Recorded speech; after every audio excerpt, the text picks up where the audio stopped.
الحمد لله وكفى وسلام على حبيبه المصطفى أما بعد فأعوذ بالله من الشيطان الرجيم بسم الله الرحمن الرحيم لن ينال الله لحومها ولا دماؤها ولكن يناله التقوى منكم صدق الله مولانا العظيم۔ بارگاہ رسالت معاب صلی اللہ علیہ وسلم میں درود پاک کا ہدیہ پیش کریں۔ اللہم صلی علی سیدنا و مولانا محمد معدن الجود والکرم وآلہ واصحابہ الکرام وابنہ الکریم وبارک وسلم صلاة دائمة سرمدا ابدا۔ مسلمانوں کے لیے اللہ عز و جل کی طرف سے دو عیدیں دی گئی ہیں، ایک رمضان المبارکہ کے روزے مکمل ہونے کے بعد اور دوسرے ذی الحجہ کی 10ویں کو، عشرہ ذی الحجہ جس کو ہم عید الاضحیٰ کہتے ہیں اور اردو میں بقرعید، عید قربان کے نام سے جانتے ہیں۔ یہ دو عیدیں اللہ تبارک و تعالیٰ کی طرف سے مسلمانوں کو دی گئی ہیں۔ ان عیدوں کے دنوں میں روزہ رکھنا بھی جائز نہیں ہے، خوشیوں کے دن۔ اور یہ جو ایام چل رہے ہیں پہلی ذی الحجہ سے لے کر 10ویں ذی الحجہ تک، اس کا ذکر تو اللہ تعالیٰ نے قرآن میں یوں فرمایا والفجر ولیال عشر، فجر کی قسم اور 10 راتوں کی قسم۔ اور وہ 10 راتیں کون سی ہیں؟ پہلی ذی الحجہ سے لے کر 10ویں ذی الحجہ تک کی رات، یہ 10 راتیں اتنی عظمت والی ہیں کہ اللہ خود ان کی قسم فرما رہا ہے، اللہ ان کی قسم یاد فرما رہا ہے۔ اور ان ایام میں جو اعمال کیے جاتے ہیں اللہ کی بارگاہ میں مقبول ہوتے ہیں۔ یہ حرمت والے مہینوں میں سے ایک مہینہ ہے۔ زمانے جاہلیت میں بھی ان مہینوں میں جنگ و جدال نہیں کیا جاتا تھا، کوئی بھی جنگ چل بھی رہی ہو تو یہ مہینے آتے تو جنگ روک دی جاتی تھی، کیونکہ یہ حرمت والے مہینے ہیں۔ تو ذی الحجہ کے مہینے میں ہم اور آپ ابھی اپنی زندگی کی سانسیں لے رہے ہیں، لیکن قربانی کے متعلق جیسے کہ لوگوں کے دل و دماغ میں ایک کانسیپٹ اور پھر پھیلایا ہوا ایک کانسیپٹ اور اسلامی کانسیپٹ، تینوں میں کیا چیزوں کا فرق ہے؟ اسلام کون سی قربانی چاہتا ہے؟ لوگوں نے کیا پروپیگنڈا پھیلایا ہے اور عوام کے ذہن میں کیا بیٹھا ہوا ہے؟ تینوں کو ہم تھوڑا سرسری نظر سے دیکھتے ہیں۔ سب سے پہلی چیز تو یہ ہے اسلام جس قربانی کی بات کر رہا ہے۔ قرآن میں اللہ فرماتا ہے لن ینال اللہ لحومها ولا دماؤها، نہ تمہارا گوشت نہ تمہارا بہایا ہوا خون اللہ تک پہنچتا ہے، وَلَكِنْ يَنَالُهُ التَّقْوَى مِنْكُمْ، بلکہ اس کے پیچھے جو تمہارا تقوی ہے وہ اللہ تک پہنچتا ہے۔ تمہاری نیت دیکھی جا رہی ہے، تمہارا اخلاص دیکھا جا رہا ہے۔ اسی لیے کہا گیا کوئی گوشت کھانے کی نیت سے قربانی کرتا ہے تو اس کی قربانی ہوگی ہی نہیں۔ گوشت کی نیت سے اگر کسی نے قربانی کیا اس کی قربانی نہیں، یا پھر اگر ذبح کرنے کے بعد بیچنے کی نیت کیا گوشت میں سے کچھ حصہ، وہ تجارت کی نیت کیا ہوا ہے، تب بھی اس کی قربانی نہیں ہے۔ قربانی صرف وہ ہے جو خالص اللہ کی رضا کے لیے کرے، جو اللہ تعالیٰ نے حکم فرمایا مجھے اور اللہ کریم کے حکم پر عمل پیرا ہوتے ہوئے میں قربانی کر رہا ہوں، اس نیت کے ساتھ جس نے قربانی کیا اس کی قربانی قبول ہے۔ یہ اسلام چاہتا ہے آپ کی قربانی۔ اور لوگوں کے دل و دماغ میں جو اکثر بیٹھا ہوا ہے وہ یہ ہے کہ موسم آ رہا ہے، سب کر رہے ہیں تو ہم کو بھی کرنا چاہیے۔ اور کچھ لوگ فیشن کے طور پر، کچھ لوگ بچوں کی ضد پر قربانی کر گئے۔ یہ لوگوں کے ذہن و دماغ میں بیٹھا ہوا ہے۔ نہیں میرے عزیزو، جو مالک نصاب ہے اس پر قربانی واجب ہے، یہاں تک کہ اللہ کے نبی صلی اللہ علیہ وسلم نے ارشاد فرمایا استطاعت ہونے کے بعد، مالک نصاب ہونے کے بعد جس نے قربانی نہیں کیا، حضور فرماتے ہیں وہ ہماری عیدگاہ کے قریب بھی نہ آئے۔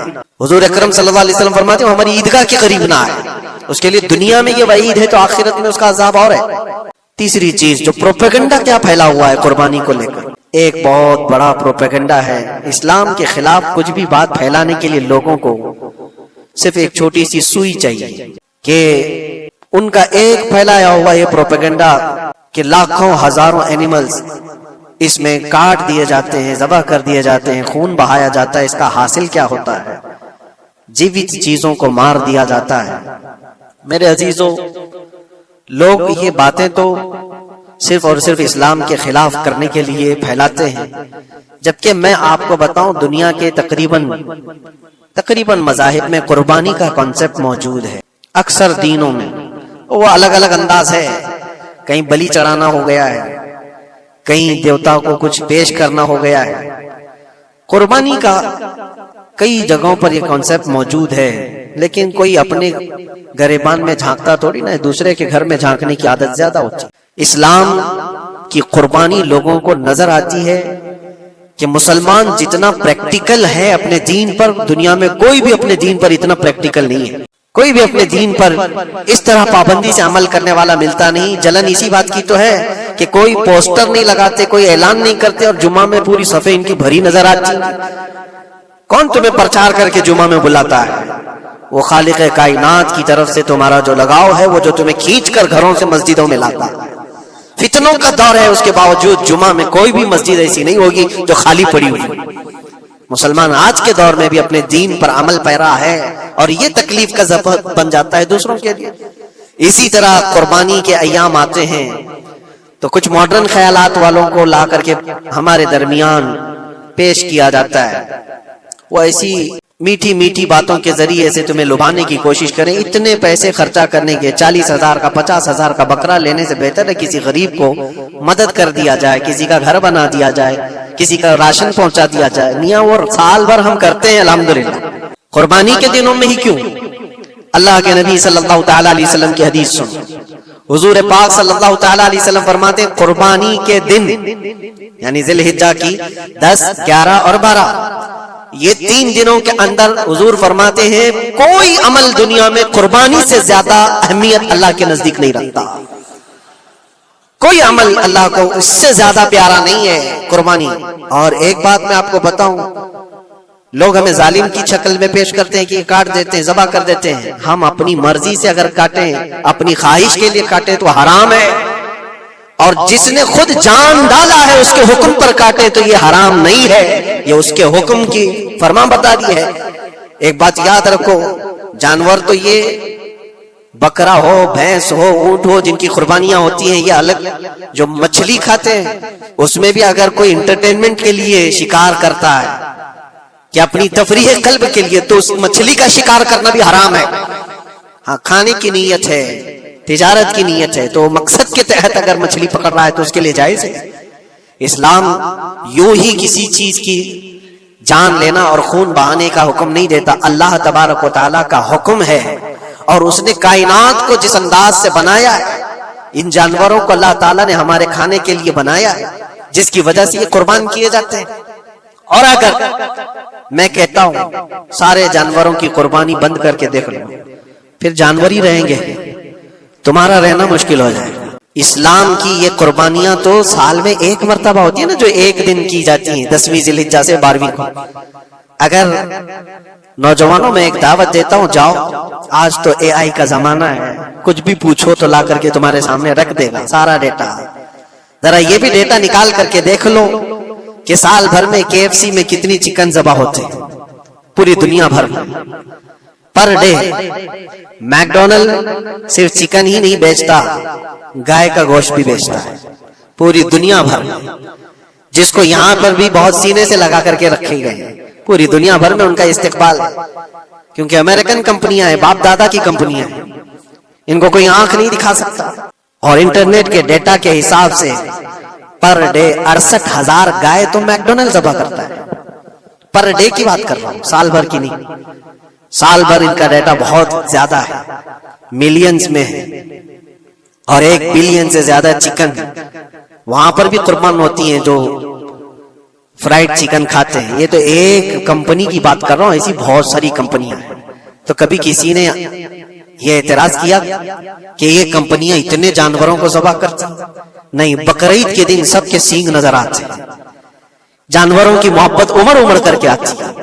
سال بھر جو قربان ہو رہے ہیں، کبھی کسی نے آبجیکشن نہیں کیا کہ یہ سارے آؤٹ لیٹس بند کیوں نہیں کر دیے جاتے، یہ ساری دکانیں کیوں نہیں بند کر دی جاتی جو سال بھر ذبح کر رہے ہیں۔ ہو سکتا ہے میکڈونلڈ یہاں نہیں ذبح کرتا گائے کو، کیونکہ یہاں پتہ ہے حالات صحیح نہیں ہیں، لیکن دوسری جگہ پر جا کر دیکھیں، سب جگہ پر بیف آسانی سے ان کے ہاں ملتا ہے۔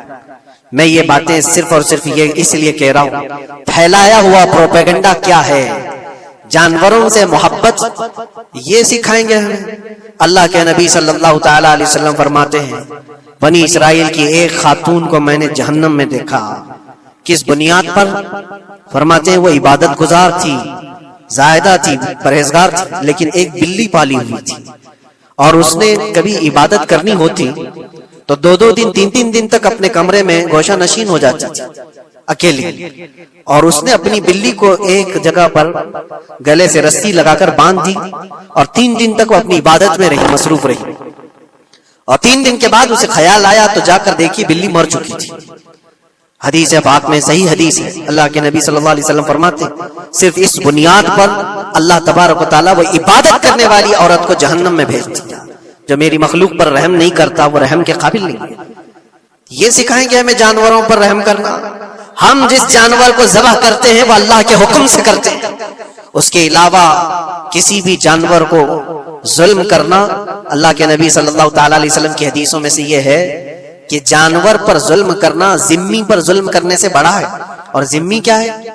ذمی وہ جو مسلمانوں کے ملک میں امن کے ساتھ رہنے کے لیے ریکویسٹ کیا ہوا ہو اور اسلامی حکومت اسے امن دی ہوئی ہو، اور اللہ کے نبی صلی اللہ علیہ وسلم فرماتے ہیں مسلمان پر ظلم کرنے سے زیادہ بڑا ظلم ذمی پر ظلم کرنا ہے، اور اس سے بڑا ظلم جانور پر ظلم کرنا ہے۔ یہ میرے آقا کے فرمان ہے، نبی اکرم صلی اللہ علیہ وسلم نے فرمایا وہ رحمت للعالمین ہے۔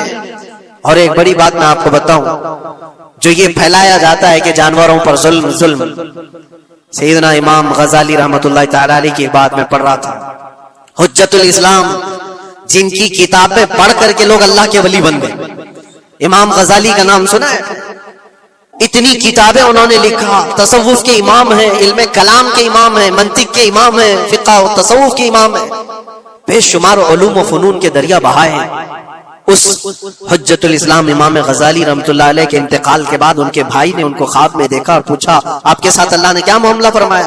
امام غزالی فرماتے اللہ نے مجھے بخش دیا، میری لکھی ہوئی کتابیں، میری عبادتیں، ہزاروں کو جو میں نے پڑھایا وہ شاگرد، یہ ساری چیزوں کی وجہ سے نہیں، بس ایک کام کی وجہ سے۔ پوچھا وہ کون سا کام؟ کہا ایک بار میں کتاب لکھ رہا تھا اور سیاہی میں قلم ڈبو کر کے لکھا جاتا تھا، اور سیاہی جو بنتی تھی وہ پھلوں کے رس سے نکال کر، اور لکڑی کا قلم اس میں ڈبو کر کے لکھا جاتا تھا۔ تو میں لکھ رہا تھا کہ ایک مکھی آ کر سیاہی پر بیٹھ گئی، میں اپنا قلم روک لیا کہ ہو سکتا ہے وہ پیاسی ہو، پی کر چلی جائے۔ کافی دیر تک وہ مکھی اس سیاہی پر بیٹھی رہی، اور پی کر کے جب وہ اڑ گئی تو پھر میں اپنا قلم چلاتا رہا۔ یہ بات تو زندگی میں آئی اور گئی، میں نے تو اس کو چھوٹا سمجھا تھا، لیکن میری موت کے بعد رب تبارک و تعالیٰ نے مجھے اٹھا کر فرمایا جس نے میری چھوٹی مخلوق پر رحم کیا، بس اس نیکی کی بنیاد پر میں تجھے جنت عطا کرتا ہوں۔